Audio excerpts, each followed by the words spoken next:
اهدنا الصراط المستقيم. الحمد لله رب العالمين، نحمده ونستعينه ونستغفره ونعوذ بالله من شرور أنفسنا ومن سيئات أعمالنا.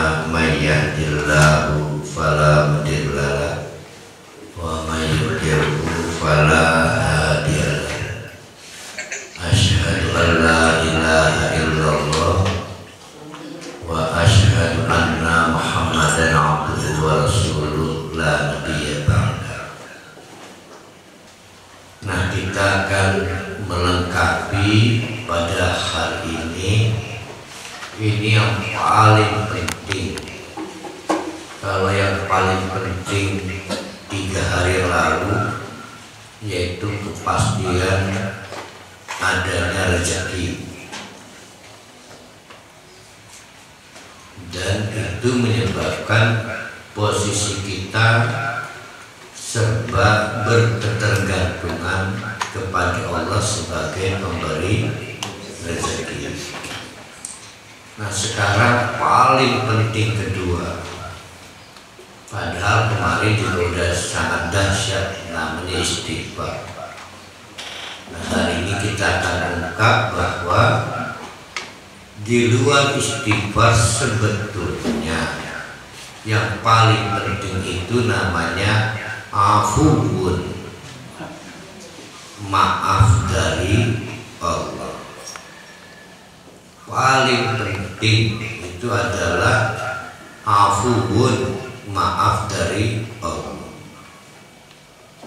Secara gampang begini sebelum berlanjut, tidak ada kewajiban Allah untuk menunda hukuman. Sekali dosa, saat itu juga dihukum dengan hukum balas, mbuh digebuk, mbuh dijewek, yang jelas diberi azab. Tapi kan nyatanya masih pada hidup kan sekarang. Para rohani masih hidup, saya masih hidup. Nah, itu artinya kita hidup dengan maaf dari Allah. Atau kalimatnya, kita dapat meneruskan hidup dengan maaf dari Allah. Kalau nggak dimaafkan, dari awal kita balik tidak sholat aja, mungkin udah dibikin pincang kaki kita, diberi hukuman. Nyatanya enggak. Berarti ada sistem di situ, Allah istidraj. Nah, istidraj itu maaf dari Allah. Istidraj itu penundaan. Kata kita, kata Allah maaf dari Allah.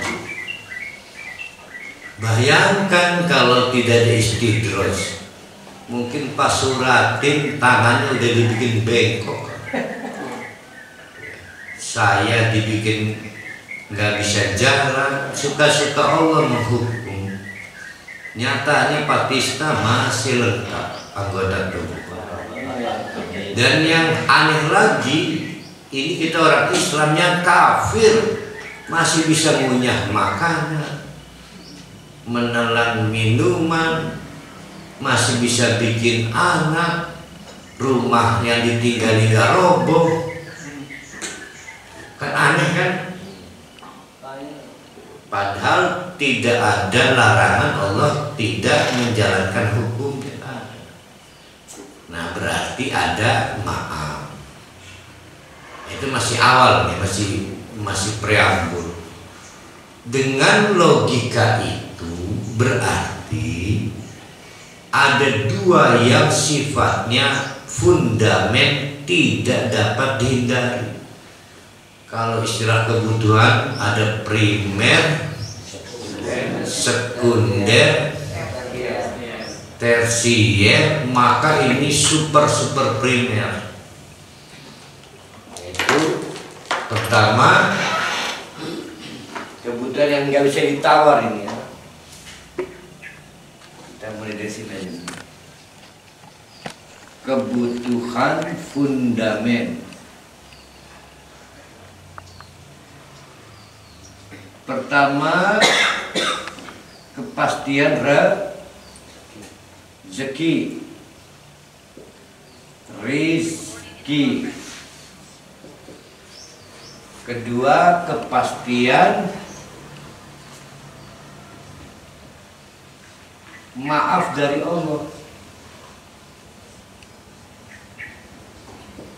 Sebab kalau nggak ada maaf, ini udah nggak bisa teruskan hidup dengan normal ini. Bahkan kalau nggak ada maaf, jangan-jangan sistem rezekinya terganggu lagi. Diembargo kitanya. Mungkin dikasih oksigen sifatnya 1/4 asma jadi. Ya kan? Yang paling pasti orang gak mau deket para wali karena sifat dosa itu bacin. Ya kan kemarin kan bau mah bisa bau parfum, bisa bau septic tank, bacin ini.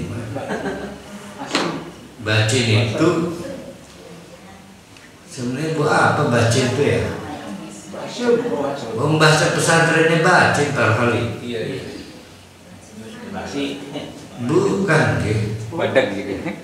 Badak mau spontan.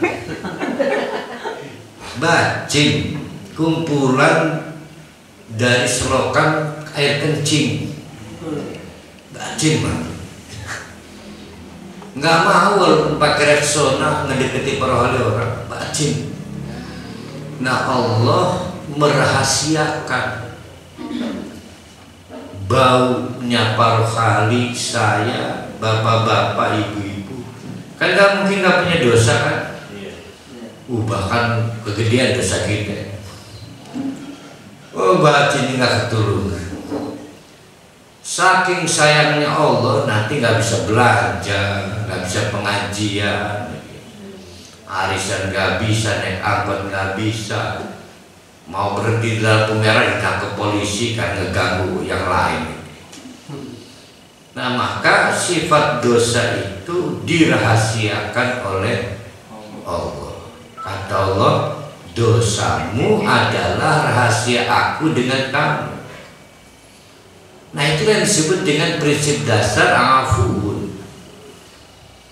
Jadi prinsip dasar afun itu dosamu adalah rahasia kamu dengan aku. Maka maaf Allah menjadi berantakan gugur kalau orang tidak bisa menutupi dosanya. Allah mau udah serius merahasiakan dosa supaya gak kelihatan orang lain, tidak tercium bacinnya. Lah kita mah dengan sompral bangga, saya memang tukang nonton bokep misalnya. Bisa. Udah habis maaf kan. Jadi maaf Allah itu diantara kehebatannya adalah membuat rahasia. Dosa harus menjadi rahasia intim antara kita dengan Allah. Nggak boleh ada orang lain tahu, dan nggak boleh ada orang lain diberitahu. Nah, ketika kita dengan belagunya mempertontonkan dosa kita, maaf udah habis. Nah, sekarang masalah misteri dosa. Tiba-tiba ada seorang sahabat Nabi lagi kesurupan nafsu birahi. Ceritanya ini untuk menjawab pertanyaan Bu Nena. Kayaknya wong legon pontan. Ada tukang kurma lewat, bibi-bibi senajan karena lagi birahi kan, senajan gayu kan, kucing lihat daging kan disambar aja. Bi, kamu maksudnya pengen beli kurma, tapi disuruh masuk rumah. maka digerayangi. Entah, yang jelas tidak sampai dukhul, tidak sampai terjadi persenggamaan. Tapi udah habis itu, tangan dipegang, bahu dipegang, apa yang bisa dipegang tuh? Rambut, sikil, termasuk yang lainnya. Sampai akhirnya sadar dia, waget ingat Allah, maka berlari dia. Hari itu sedang waktu asar, di tengah jalan berpapasan dengan Abu Bakar As-Siddiq. Wahai Abu Bakar, tolong saya, ada apa kamu? Celaka saya, celaka saya. Saya baru menggerayangi seorang perempuan. Diceritakan. Nah tadi kan merempuan. Abu Bakar marah. Tidakkah cukup dosamu menjadi rahasia kamu dengan Tuhanmu? Nah, itu masalah Bu Nena tadi. Jawaban Abu Bakar membuat kecewa. Saya bersyukur karena dapat dapratan kan. Nah, dia berpikir harus menuju masjid. Pasti Nabi lagi mau sholat asar. Tapi kepergok dulu oleh Umar bin Khattab. Maka lagi-lagi curhat lagi, wahai Umar, celaka saya, celaka saya. Saya baru saja dikendalikan setan sehingga perempuan yang bukan murid saya gerayang. Ketemu Abu Bakar ternyata tidak membuat lega hati saya. Maka Umar bin Khattab lebih keras 10 kali lipat dari Abu Bakar As-Siddiq, bahwa mestinya engkau merahasiakan dosamu hanya dengan Allah, tidak boleh menceritakan orang lain. Hatinya semakin sempit, tapi akhirnya sampai di ke masjid, Nabi sedang memimpin sholat, maka ikut sholat.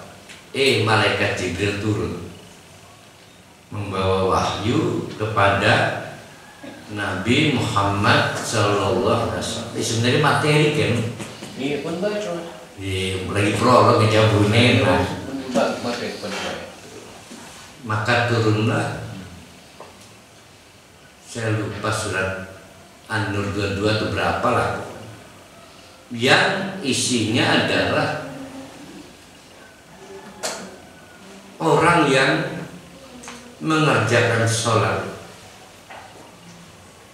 adalah orang yang menjemput maaf dari Allah. Maka Nabi segera mencari, mana itu orang yang tadi curhat pada Abu Bakar dan Umar bin Khattab. Ganti lagi anak pembisik kan malaikat Jibril. Saya Rasulullah, pulanglah engkau telah diampuni oleh Allah dengan sholat itu. Nah di situ ada dua problem. Satu yang menjadi masalah Bu Nena, yang satu adalah kok semudah itu diampuni. Nah Bu, jadi memang kesalahan itu bisa terhapus dengan amal soleh tadi, sholat. Nah saya ingin ngajak kembali dulu pada kerangka awal. Jadi rahasia itu sekalipun sama istrinya nggak boleh dosa itu. Istri rabi kan? Iya, rabi kalau rabi kalau lain.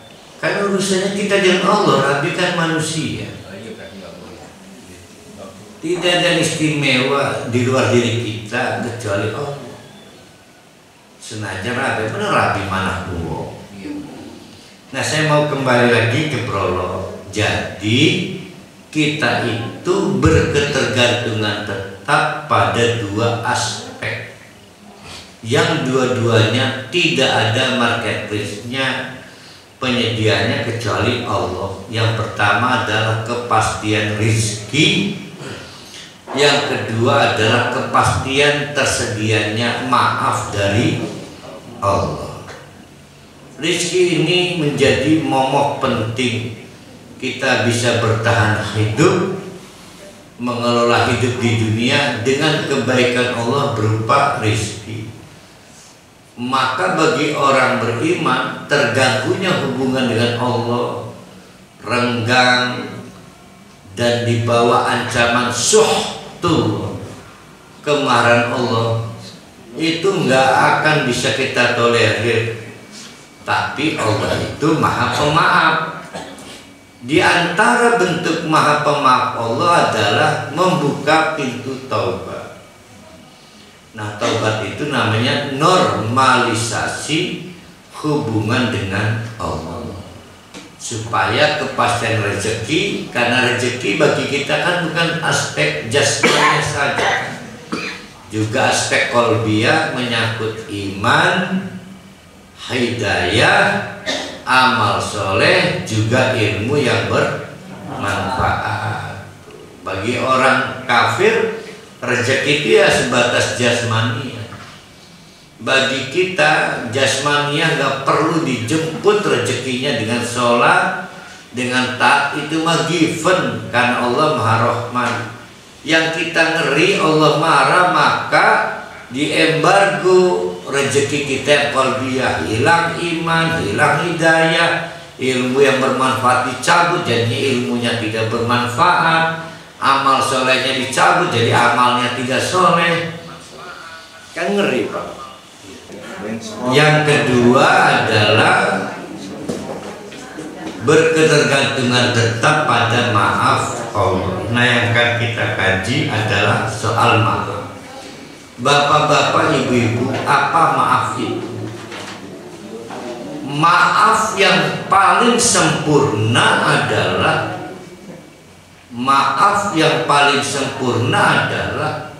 permaafan dari pihak yang sebetulnya mampu membalas, kuasa membalas.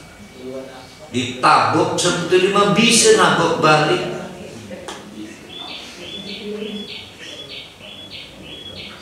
Nonjok bisa nonjok balik. Melapor kriminalisasi bisa melapor balik, tapi diabaikan. Nah, ini maaf yang paling sempurna. Maaf yang kurang sempurna adalah maaf dari orang yang pencuri, kehilangan keberanian karena memang kemampuannya low, rendah. Seperti rakyat menghadapi presiden, istri menghadapi suami, anak menghadapi orang tua, si miskin menghadapi si kaya. Itu walaupun ada pembantu ditabok majikannya, nggak tanggung-tanggung, naboknya pakai kenceng panas. Mending kenceng gede burung lah, kenceng bocah paut kan cilik, lepas kan. Mana lebih menyakitkan, ditabok kenceng gede apa kenceng cilik? Kenceng cilik. Kenceng gede nggak akan nyepret gitu. Kenceng cilik, kenceng-kencengan. Wanas pisan. Lah pipi ini pipi wong gede kan wong legon kan. Semarah-marahnya pembantu tetap powerless, kehilangan kemampuan melawan. Maka kata pembantunya, saya bisa memaafkan engkau karena memang saya nggak mampu kenapa. Tapi tetap disebut maaf. Maaf yang paling tidak sempurna. Siapa yang tidak berubah kemampuan kecuali Allah, maka maaf paling sempurna hanya milik Allah. Karena Allah itu qadirun, maha kuasa.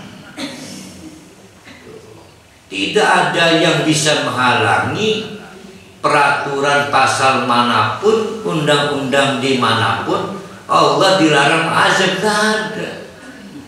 Kapanpun dimanapun Allah serta merta, maka nama dan sifat afuun berkaitan dengan perbuatan Allah. Padahal Allah kuasa, tapi Allah mengabaikan, menghukum.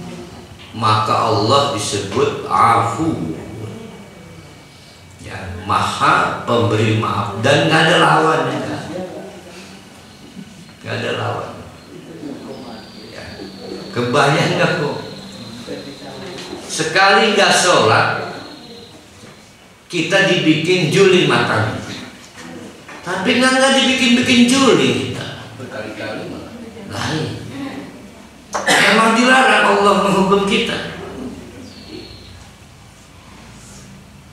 Burong lah semono ayu nih, gara-gara menolak infak, digawe pesek bisa. Tapi dia tetap mancung sampai sini. Jadi jangan membayangkan keadaan baik-baik saja. Jangan membayangkan keadaan baik-baik saja. Sebegitu kita ngelunjaknya ke Allah, sebetulnya kita layak kapanpun dihukum. Tapi Allah memberi maaf. Padahal kita nggak pernah minta maaf. Ngerasa minta maaf nggak? Orang Kristen, orang Hindu, orang Buddha, termasuk kita, setidaknya merasa bersalah, tidak sholat, tidak zakat, tidak infak, tidak merawat istri karena Allah, tidak menghormati tetangga karena Allah,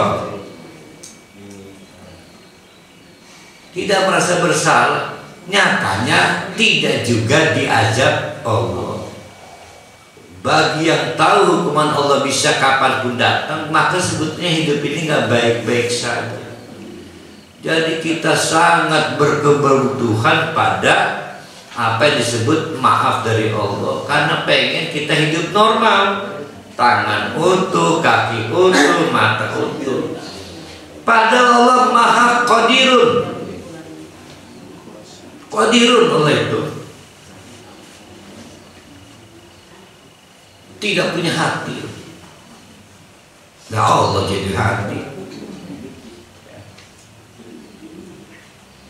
Lihat di surat An-Nisa, potongannya aja 136. Kalau kelebihan 2 jadi 134. Kalau kurang 2 132. Fa innallaha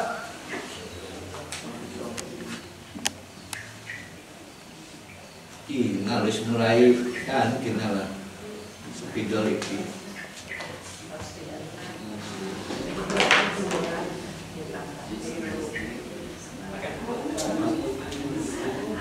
Libur B gimana ya? Ini cuma libur aja.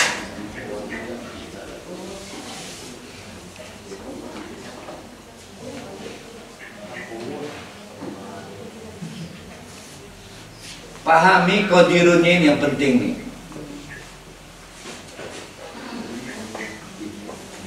Allah itu qadirun, berkuasa, tidak penakut, tidak sungkan, tidak dibatasi oleh undang-undang apapun untuk memberi sanksi pada siapapun yang ngelunjak. Apakah bentuknya dicetot, dijewit, didengulakan, disepak, ataupun dibikin kaki kita patah satu, nggak ada yang melarang, bebas Allah itu. Ya, fa'alun lima yurid. Allah berkehendak tanpa dibatasi oleh apapun. Qadirun, tapi mau memaafkan. Maka maaf dari yang sebetulnya sangat mampu disebut maaf sempurna.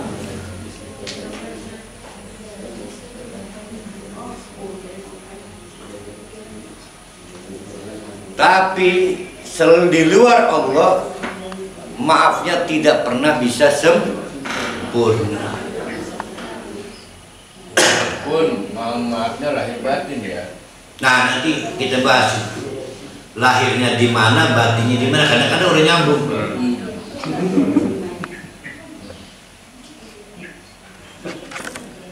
Kayak mana nyambung, mulai batinnya apa nih?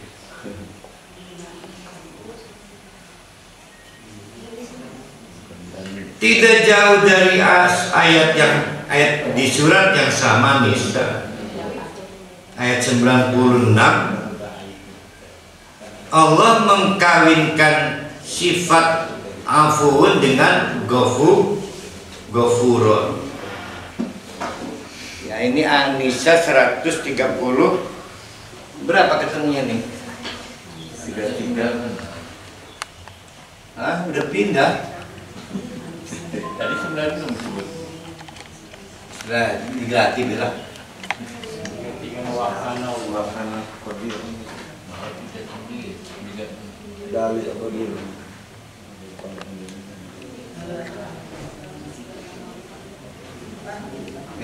Nggak mungkin ampun. Akan ampun ghafurun. Nah, benar nih. Ini berarti 100. Gitu ya? 99. Iya. Wa kana Allahu. Oh, kembali. Ala dalika Qadir. Bener kan afuan ghafurun kan? Iya, betul. Iya, afuan ghafurun dikawinkan kan? Nah, ada afuan, ada ghafurun. Nah, sebelum berbahaya, karena kemarin kita itu sangat habis-habisan memberikan tempat betapa dahsyatnya istighfar. Lalu di mana posisi afuun? Ya kan? Nah, tugas saya hari ini sebelum berbahaya merapihkan pemahaman. Sebegitu kita menghormati, menghargai kedudukan istighfar, secara objektif kalah dengan ampun kalau ditinjau dari sifat dan nama Allah. Kalau ditinjau, kita kan nggak bicara ampun selain dari sifat dan nama Allah. Mungkin lupa kali ya, betapa istimewanya ampun mengalahkan istighfar, sehingga Siti Aisyah ketika bertanya kepada Nabi, "Ya Rasulullah, saya ingin menjadi orang yang paling beruntung, yaitu mendapatkan berkah dari malam yang saya juga Lailatul Qadar. Ajarkan saya doa menjemput malam yang saya duga Lailatul Qadar." Nah, kalimatnya begitu. Malam yang saya duga Lailatul Qadar. Nggak ada bisa diduga. Maka diajarkanlah doa yang dihafal. Apa itu doanya? As'aluka ya Allahumma innaka tuhibbul afwa fa'fu. Udah syat itu doanya. Dari situ para ulama membuat satu penjelasan, memang kalah istighfar bersama Allah. Nah, sekarang kita rapihkan. Hari sama doa kan itu kemarin teknik istighfar itu mah. Ada istighfar sebagai doa, ada istighfar sebagai zikir. Sama, nanti juga ketemu juga. Nah, lalu kalau begitu perbedaannya di mana? Sekarang afun, ayo ghafarun dulu ya. Ghufrun itu artinya satrun.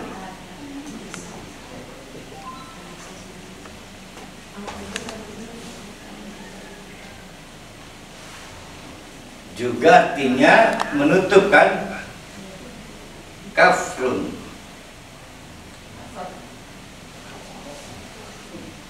Sedangkan afun artinya malah mahwun. Apa arti mahwun? Ngebusak.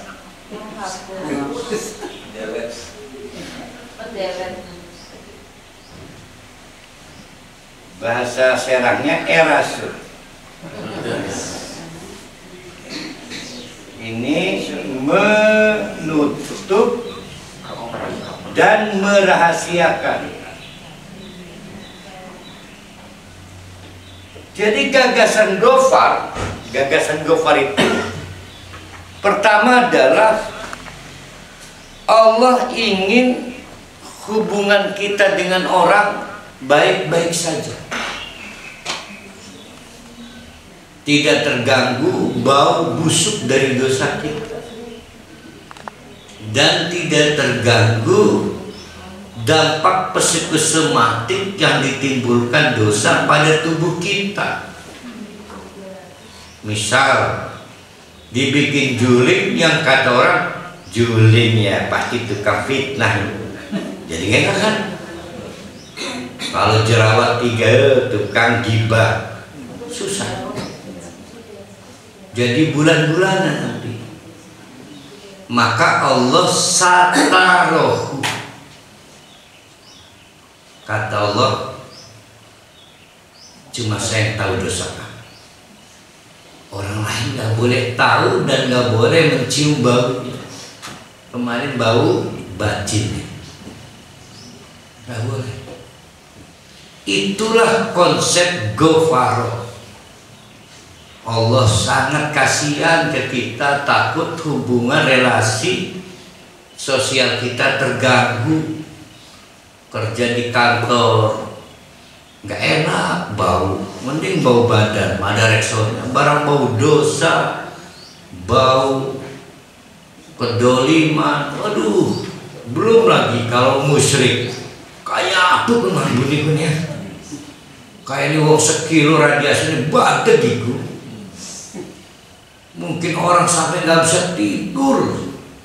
Pernah punya tetangga, maaf, diabetes yang sudah busuk, pernah. Kebetulan beliau di RT jauh dari RT saya, tapi baunya kedengaran. Saking dari rumah ke rumah pada cerita, kedengaran kan? Jorok kan? Sing diabetes jorok. Enggak, nanti akan terungkap di sini. Akan terungkap, itu dihukum Allah.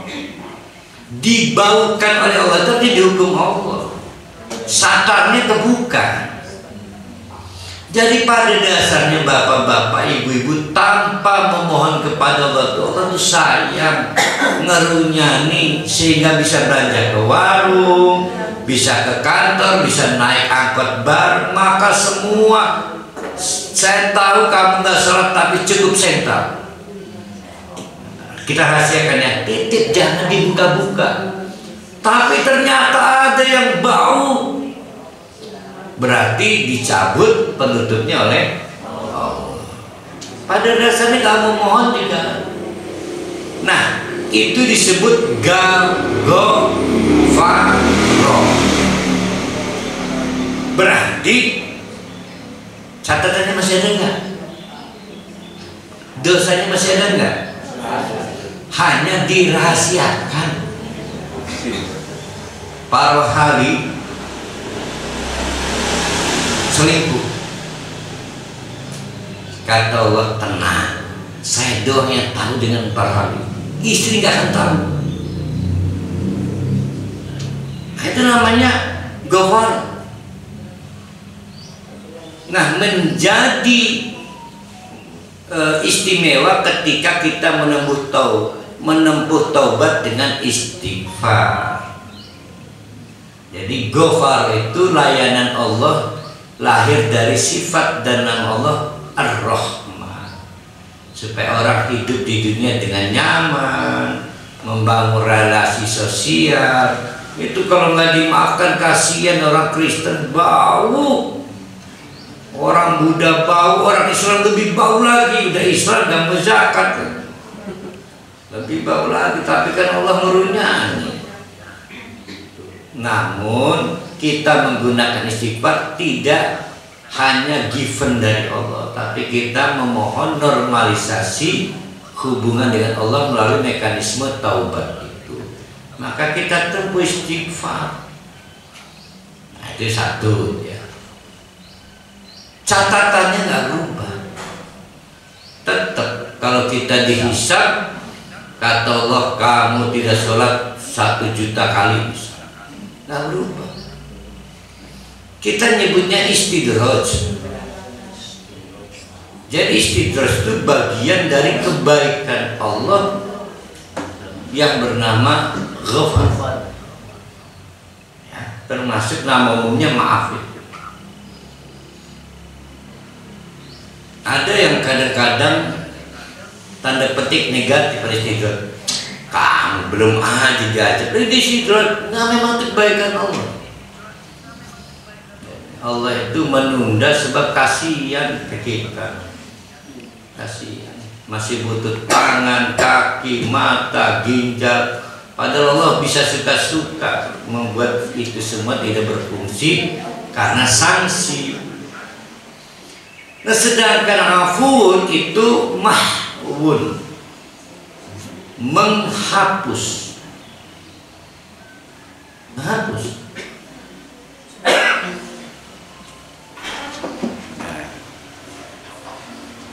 Berarti ini Ghafaro itu tidak ada kaitan dengan ajab sebetulnya. Kaitannya supaya orang lain tidak tahu dosa kita yang kita sebut uyub, aib. Ya. Itulah kenapa tadi ada cerita Bu Nena. Ada lelaki habis ngegerangin perempuan curhat pada Abu Bakar, gak boleh. Kata Abu Bakar, tidak cukupkah Allah telah merahasiakan dosamu dengan dirimu? Udah bagus-bagus ditutup Allah, orang nggak tahu, malah cerita. Maka yang tidak akan dapat maaf dari Allah itu adalah al-jawwab, yaitu orang yang terang-terangan bikin status, emang saya tukang nonton bokep misal. Kan ada kan yang begitu kan? Siapa itu namanya orang ini? Ayo Pak Ganjar. Itu nggak akan dapat maaf karena dia terang-terangan. Dipikirnya lelucon oleh beliau, padahal itu udah bahaya. Udah bukan gak diampuni, tidak ada stok maaf untuk dia. Jadi maaf itu sekali itu dan sekali itu nggak keluar lagi.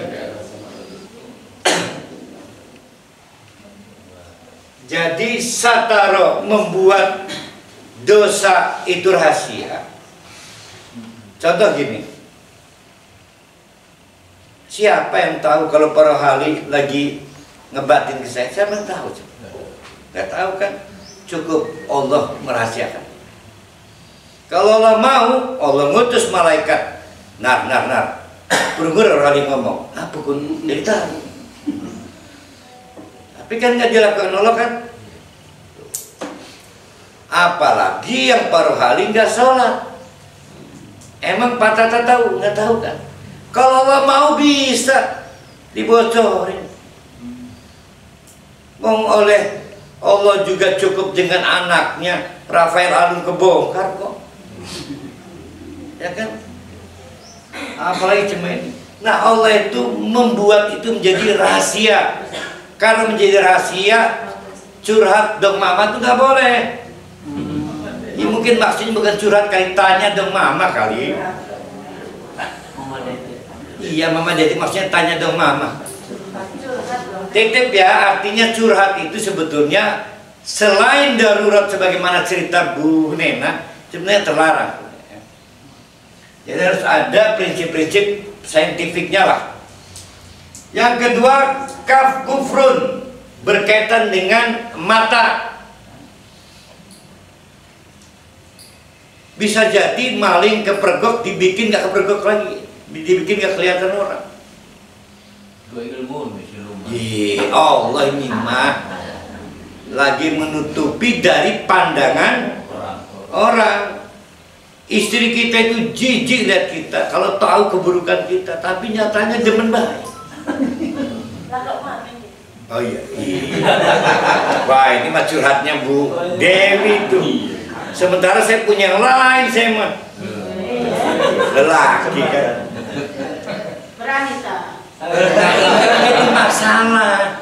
Itu masalah keberaniannya susah itu.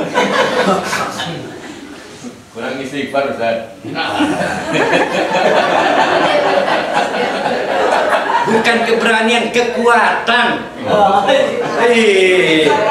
Wah, udah pemalsuan pelajaran. Sedangkan afun itu mahwun. Allah menghapus dosa sehingga tidak berdampak. Dampak dosa itu yang dikhawatirkan dua. Satu uyub itu yang tadi yang disatar, yang satu azab. Tinggi mana kalau gitu gufrun dengan afun? Tinggi afun, dapat dua sekaligus. Sebetulnya,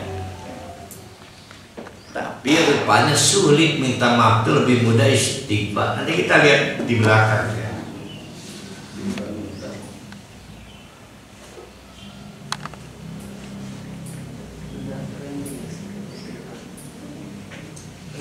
Nah sekarang kita runtutkan logikanya begini. Setiap dosa walaupun setengah, seperempat dosanya dosa bilang. Baik dosa qaul ucapan, dosa fi'lun perbuatan, dosa malun penyalahgunaan harta, ataupun dosa ngegerunek kolbun, maka teorinya nggak berubah. Dia menutup satu pintu rahmat Allah. Setiap satu dosa menutup satu pintu rahmat Allah. Itu teori. Baik itu dosa qaulun, dosa yang timbul karena ucapan bohong, memfitnah, mengumpat, memarahi, ngomong jelek, sumpah palsu, keterangan bohong dan sebagainya. Ataupun fi'lun, mencuri, menampar, meremas, menggelayangi. Yang dimaksud meremas ini adalah meremas jeruk milik orang. Itu cuma memeras ya, kalau dia memeras. Ataupun dosa apa itu? Malu, penyalahgunaan harta. Mestinya untuk nafkah keluarga, malah untuk nafkah keluarga orang lain. Mestinya untuk anak yatim, malah bukan. Yang terakhir dosa kolbun, lebih rumit ini, karena kan ngegerunek, suudon, apalagi itu, berbangga diri ya, sun'ah, pokoknya yang baik bagian hati lah. Berapa ribu para haliran hati per hari? Sapi kurban. Bira. 65 tetelan 90 daging 125.000. Aku menyimpang kan. Saya lagi di endorse per hari. Maka semuanya one get one. Satu dosa menimbulkan satu pintu rahmat tertutup. Tahukah bapak-bapak, ibu-ibu, setiap satu pintu rahmat tertutup terbukalah satu azab. Kan teorinya begitu, nggak berubah. Ada rahmat, ada laknat. Tiba-tiba anak saya bikin saya ruwet, pulang tiap malam jam 11 malam. Sudah gitu cowoknya nggak punya rasa sopan santun, di depan rumah saya mencium kening anak perempuan saya. Marah nggak sanggup saya. Saya sadar itu saya lagi dihukum Allah dengan saya diadu dengan kejelekan anak saya. Begitulah cara Allah mengazab kita. Ya. Jadi kita itu diazab dengan cara dipertemukan dengan kedoliman istri, kedoliman anak. Suatu kali dalam satu sejarah Islam ada seorang pemimpin, wah masih lebih baik Pak Jokowi. Jadi pemimpin apa namanya yang keras namanya otoriter, diktator, otoriter, apa lagi istilahnya? Namanya Hajjaj Yusuf Al-Qattaf, As-Saqaf.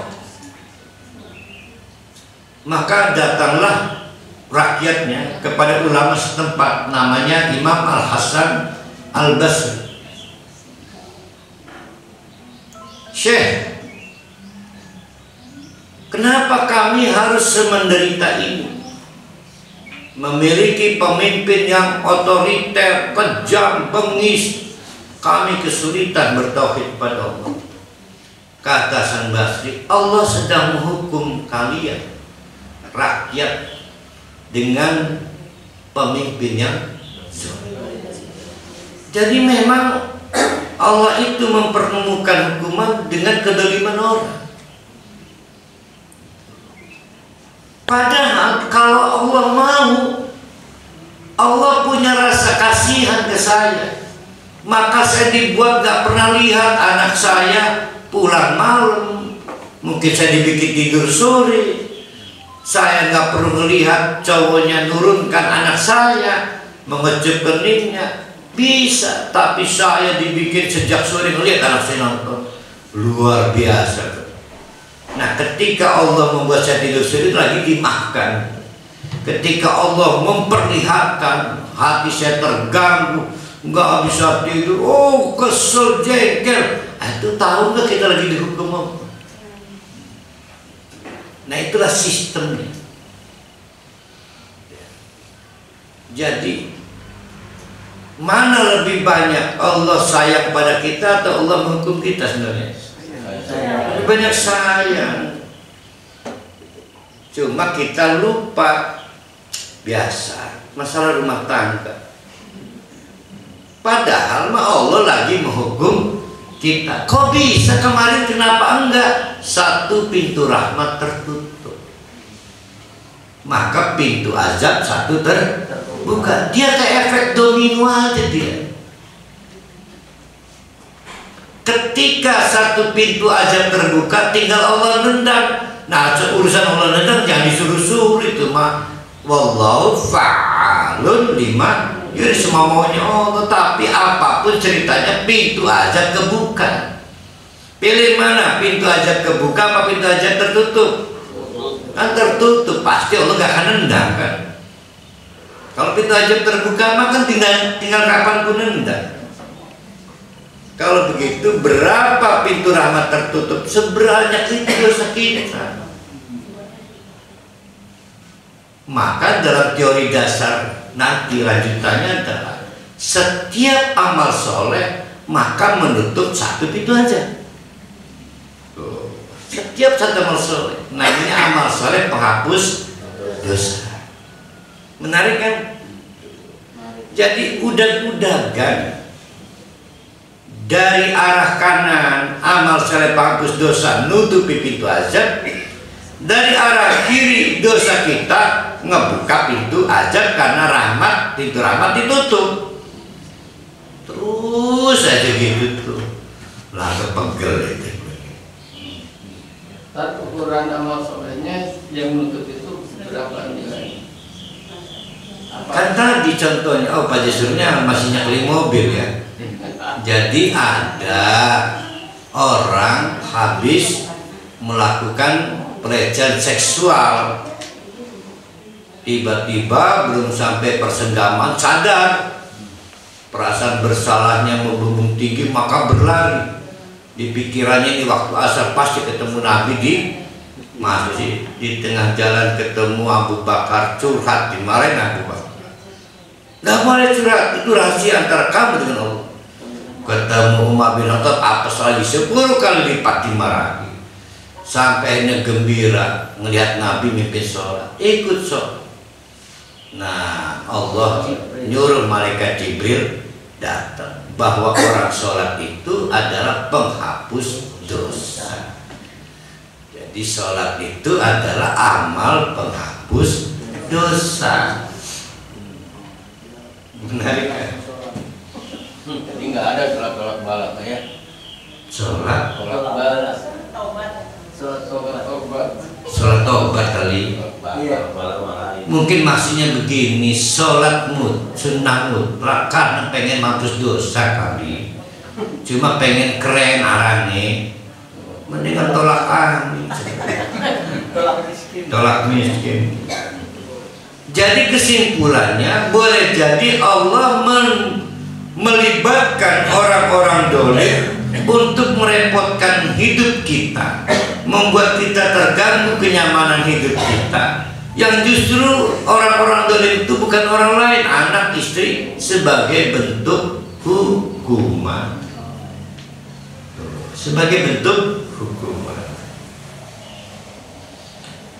Nah, kalau begitu jalan berpikirnya berarti sama dengan istighfar. Al-afu adalah bagian dari cara menormalisasi hubungan dengan Allah. Sebetulnya sama. Kesamaan di situ, perbedaannya impactnya.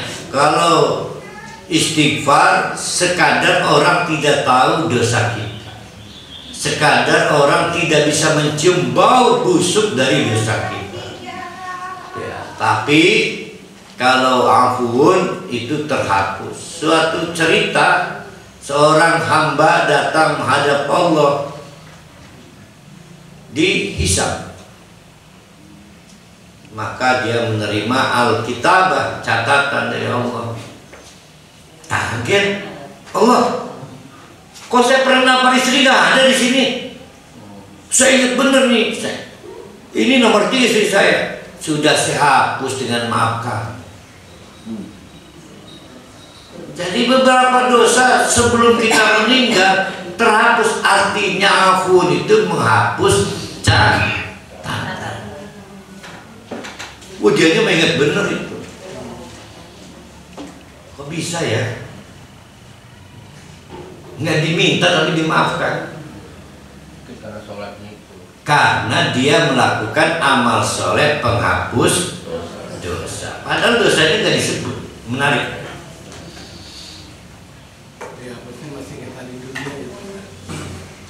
Belum meninggal udah dihapus. Begitu dihisab kaget dianya.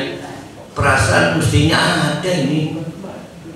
Saya pernah nampak sih kok hilang Allah. Udah saya hapus dulu waktu kamu hidup. Syaratnya itu di tafsir sana. Ya? Syarat tafsir.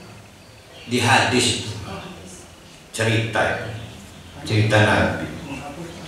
Nah, kita rapikan dulu ya. Jadi Ghafurun adalah merahasiakan dosa menjadi hubungan intim antara Allah, hubungan pengetahuan intim antara Allah dengan pelaku dosa. Yang kedua, memprotek pengetahuan orang sehingga orang tidak tahu dosa kita. Allah Maha Sayang. Allah ingin relasi sosial kita tetap baik, tidak terganggu. Sedangkan afun adalah kebaikan Allah agar satu, dampak dari kerusakan hati itu tidak terjadi. Dosa itu merusak hati. Dampak kerusakan hati tidak terjadi. Dosa itu merusak. Kemarin udah kita bahas rona itu kan. Rona apa namanya? Nuktatan ya. Noktah perkawinan kan. Nuktatan. Yang kedua adalah agar azab tidak turun. Kok azab tidak turun? Dihapus. Ustaz, Nun. yang wajib itu meminta maaf Belum nyampe situ, nanti beda lagi materinya. Belum nyampe situ belum. Kita masih menjelaskan posisi afun, nanti nyampe situ. Jadi dua dampak dari afun. Satu, menenteramkan hati. Yang kedua adalah menghapus azab karena dosa dihapus. Kalau yang tadi apa tadi? Yang menunda azab? Istidraj. Kalau diazab sekarang per hari karena udah salat, perlu gaib, maka ditunda. Istidraj itu afun apa ghafurun? Ghafur. Allah menunda azab itu bukan buang beruh. Misal ngebohong jerat papat, jerat papat ngebohongin. Jadi Allah itu sayang ke kita. Ada kan dulu mah orang kampung ya, tanda khusus kualat. Ingat gak yang katanya maaf itu anak durhaka pada orang tua, berbulu. Oh, karena disumpah oleh ibunya, akhirnya timbul kayak monyet. Kutukan. Kebayang nggak kalau dosa itu hukumannya kutukan semuanya? Pincang tukang nyolong, tangan buntung tukang nyepak. Ya kanannya bikin ini, bikin gak ngantuk.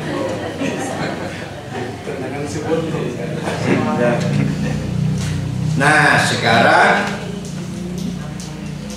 sudah paham belum dulu ya, karena kita kan kemarin masalah istighfar bombastis ya.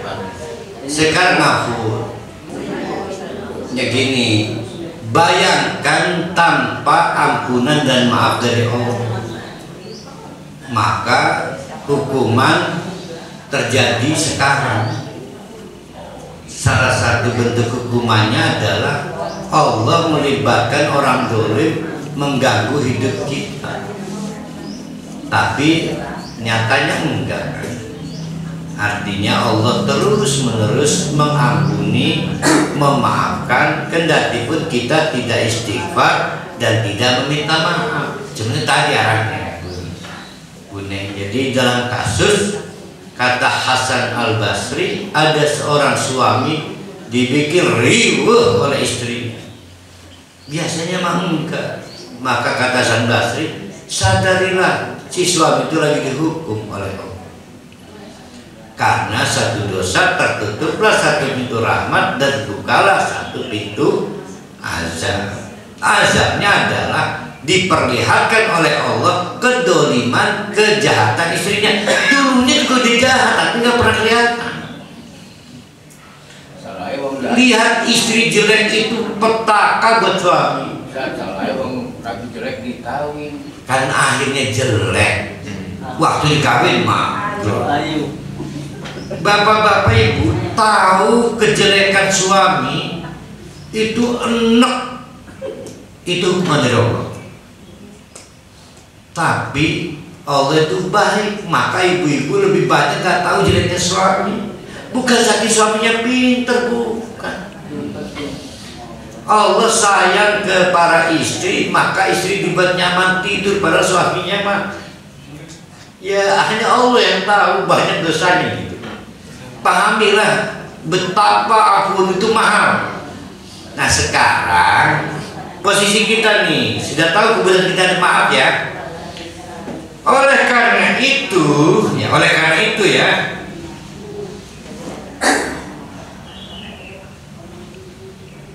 jadi kita butuh ampun ya.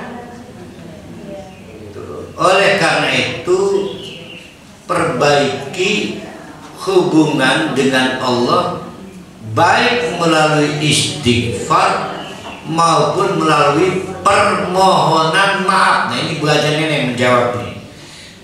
Jadi pertama, raihlah hubungan baik, taubat. Taubat itu hubungan baik dengan Allah melalui jalan istighfar Berarti bisa zikir, bisa doa, ataupun dengan jalan memohon maaf.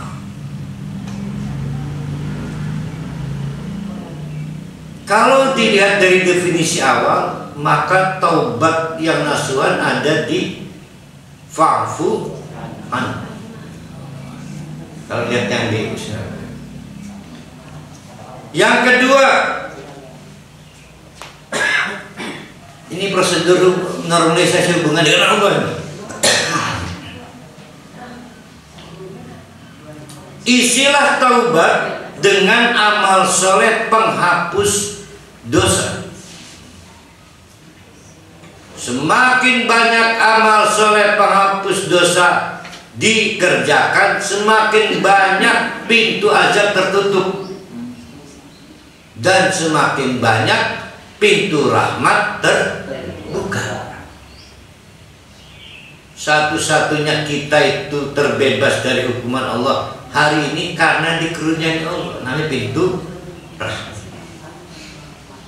Apa bentuknya amal soleh penghapus dosa itu? Ya apapun. Dalam contoh tadi, sholat suatu hari Abu Bakar As-Siddiq lagi gondok kepada salah seorang keluarganya yang doib dan hidupnya disubsidi oleh Abu Bakar, tapi bikin ulah, ngefitnah anaknya yaitu Siti Aisyah, bahwa Siti Aisyah telah melakukan pelanggaran seks. Lah Nabi kan dipermalukan, difitnah begitu. Namanya siapa tuh? Soyah tuh siapa itu? Hah? Sepokoknya kuen be ya. Kurang ajar sirane orang inget tak. Sirkong miskin mangan dulu kita. Lah aneh sir mengefitnah Rabi ini Nabi. Ingat nggak kisahnya?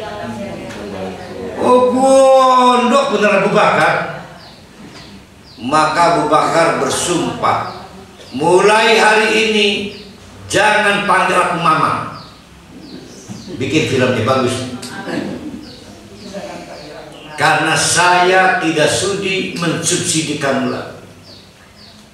Dasar Abu Bakar As-Siddiq ya, sahabat terbaik Nabi. Turun ayat, yaitu An-Nur ayat 22. Dan para alim dijojongakan nih. Ini malah Abu Bakar As-Siddiq, sahabat terbaik, ditegur oleh Allah, tidak boleh kebencian kamu membuat kamu tidak bisa memberi maaf. Nah, ini akan menjawab pertanyaan Bu Neng Surya. Jadi amalan penghapus dosa itu yang paling pertama adalah memaafkan kesalahan orang, diikuti dengan amal penghapus dosa lainnya. Contoh sholat, infak, ngelabur di jalan. Ya kan ada SD, kan ada aspalnya, dicek tulis zona selamat sekolah. Ditakoni PKPBJ bukan, saya lagi mengerjakan amal soleh penghapus dosa. Ya kan boleh seperti itu. Tapi jangan lupa, yang paling utama amal penghapus dosa itu adalah memaafkan orang. Abu Bakar ditegur sampai turun surat An-Nur ayat 22. Kata Allah, memaafkan itu lebih baik. Nah di situ di An-Nur ayat 2 ada kalimat unik dan menarik. Maka kata Allah, hei Abu Bakar, fa'fu, gitu ya?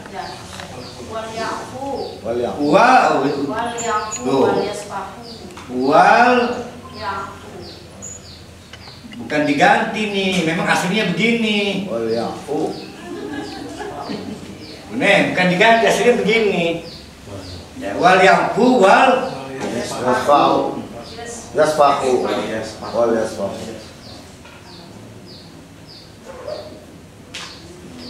Apa beda antara afun dengan sohfun?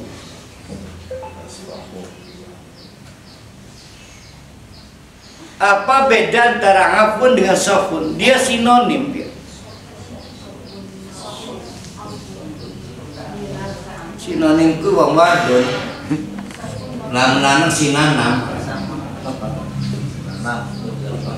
Penting bersih penting. Sohfun itu mushaf, kertas kosong. Dulu ada konsep tabula rasa. Ada yang ingat nggak konsep tabula rasa? Bahwa manusia itu laksana kertas kosong. Kalau saya menulis di suatu kertas tabula rasa kosong, ternyata saya anggap salah tulisan saya. Pilih mau dihapus tulisannya atau buang kertasnya, ganti kertas baru.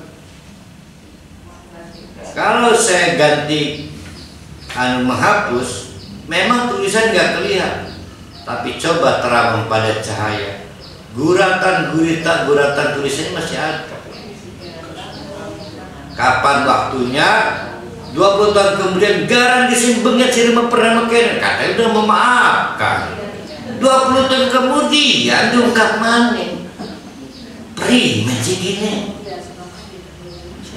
Maka orang menyebutnya itu afun, katanya ini. Sedangkan sohfun tidak bicara menghapus tulisan, tapi membuang kertas ganti kertas baru.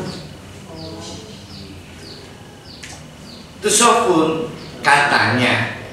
Nah, kan ngebingungkan kok, Walaupun katanya bagus, benar. ya artinya ini tingginya sohfun.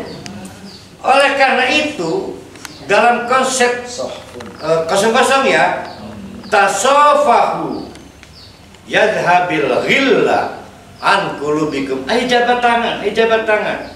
Maka yadhabil ghilla an qulubikum.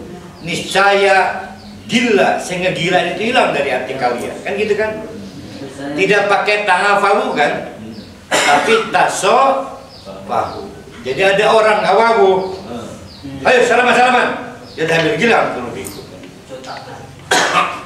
Sohfun. Namun untuk pengertian tadabbur Al-Quran, afun itu artinya berilah maaf Abu Bakar pada orang miskin saudara kamu. Beri maaf. Kamu kuasa untuk menahan logistik, menahan subsidi, maka maaf sempurna. Uang bisa Abu Bakar relasinya lebih tinggi kok. Ininya orang doib. Kalau pengen surga beri maaf. Maaf dari orang yang berkuasa. Jadi ini memaafkan. Tidak cukup di situ. Kalau pengen dapat, ini Abu Bakar udah dinyatakan bersalah udah. Apa kesalahan Abu Bakar? Punya niat menghentikan amal soleh infak. Logistik itu apa? Subsidi. Nggak boleh. Nah, tidak cukup memaafkan, lanjutkan dengan melapangkan hati. Sohfun artinya kelapangan. Buktinya apa? Amal soleh. Bisa sholat, bisa ngasih bantuan infak, subsidi, macam-macam lah. Jadi tidak disebut memaafkan kalau tidak membuktikan dengan amal soleh yang membuktikan kelapangan hatinya. Berat Ustaz? Emang berat. Berat. Maka belajarlah pada malaikat. Malaikat itu pada waktu disuruh sujud kepada Adam, malaikat juga tahu Adam tuh makhluk marisuri, nggak punya reputasi, nggak punya. Ini Allah serius nih nyuruh saya sujud. Saya nggak mau terus Adam, saya lihat Allah. Tapi iblis kan nggak mau lihat Allah. Iblis lihat Adam nih, emang siapa iblis Adam nih? Saya dari api, dia dari tanah, maka sulit dia bersujud. Jangan lihat manusia mau dimaafkan, lihat Allah. Lihat Allah. Saking butuhnya kita maaf dari Allah, maka kita memaafkan. Nah, itu yang dimaksud dengan ridho Allah di dalam ridho kebaikan kita. Kalau kita baik pada orang, Allah juga baik pada kita. Kan gitu kan hadisnya kan? Kalau kita sayang pada orang, Allah sayang pada kita. Kalau kita mampu memberi maaf pada orang, apalagi Allah pasti memberi maaf kepada kita. Kalau begitu, kita memberi maaf pada orang itu sebetulnya butuh apa? Ayo, butuh maaf dari Allah. Lah, kesel saya ke istri saya itu, tapi saya butuh maaf Allah, maka saya maaf. Kalau posisi kita yang salah Ustaz dan orang tidak maafkan, udah minta maaf dari Ustaz. Nah, itu beda lagi. Nah, masih rahmat Allah tertutup. Beda lagi, kita yang salah. Ya, kalau sudah minta maaf, nggak salah-salah masih bisa nyembah. Tapi kayaknya dianya kayak Udah selesai, udah. Yang penting kita minta maaf. kalau ini yang dolim dan minta maaf gitu Ustaz. Iya, saya lagi ngajari orang waras memberi maaf. Nah, kalau orang nggak waras nggak ngasih maaf, nggak usah masuk neraka, biarin dulu. Iya, karena wajibnya kan memberi maaf ya. Iya. Wajibnya itu memberi maaf, bukan Tidak ada perintah minta maaf, perintahnya memaafkan. Yang minta maaf itu pada Allah kita. Makanya memberi maaf kan bahasanya surga ya. Jadi minta maaf nggak dibalas, lah ya udah selesai urusannya. Yang ketiga, kan tadi masih istilah taubat dengan. Yang ketiga, peliharalah taubat dengan nadamah atau rasa sesal. Itu potong lagu yang fals. Rasa sesal di dalam hati, dia tak mau pergi. Peliharalah taubat dengan nadamah atau penyesalan, sehingga relasi kita dengan Allah tetap baik. Yang pada gilirannya memastikan dua hal sebagai berikut, titik 2. Sehingga relasi dengan Allah baik terus. Yang pada gilirannya memastikan dua hal sebagai berikut, titik 2.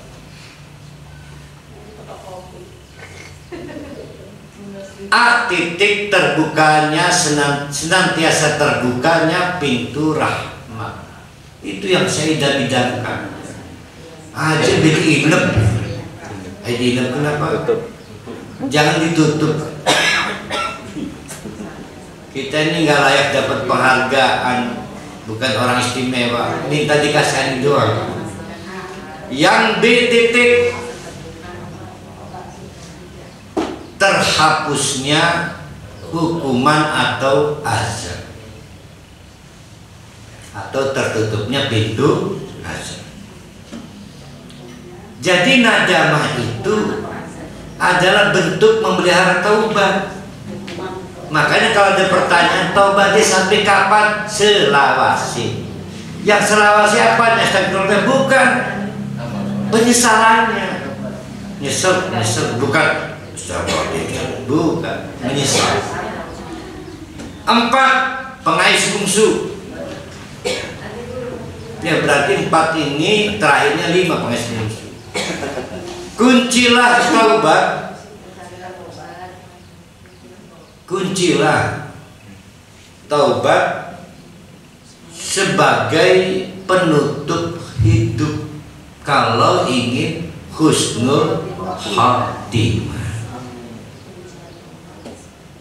Itu yang dimaksud dengan zikir istighfar itu. Tapi yang tuhibbul afwa, walaupun Siti Aisyah itu menanyakan amalan atau zikir paling istimewa di malam yang diduga Lailatul Qadar itu. Nah, itu disebutnya apa itu? Masru, yang istilah kuning kemarin, masru'ah. Jadi kalau sesuatu disebut khusus maka disebut masru'ah, yaitu doa malam Lailatul Qadar. Ketika tidak disebut khusus boleh nggak dipakai? Boleh, tapi bukan masru'ah. Nah, zikir yang biasa dipakai Lailatul Qadar, pakai zikir harian setiap saat. Siapa tahu malaikat pencabut nyawa nyabut lagi masukun. Atau gini, kontak kepada malaikat, Kak tunggu, kalau saya baca ini datang, maka disebut husnul khatimah. Jangan ragu, kirim aja pasti nyampe. Yang terakhir, hiasi akhlak. Nah, ini menarik nih. Saya juga baru tahu tadi malam. Ngelamun tadi malam sembari ngelabur nih paut gitu. Hiasi akhlak dengan akhlak taubat. Saya baru tahu kalau taubat itu akhlak. Ya.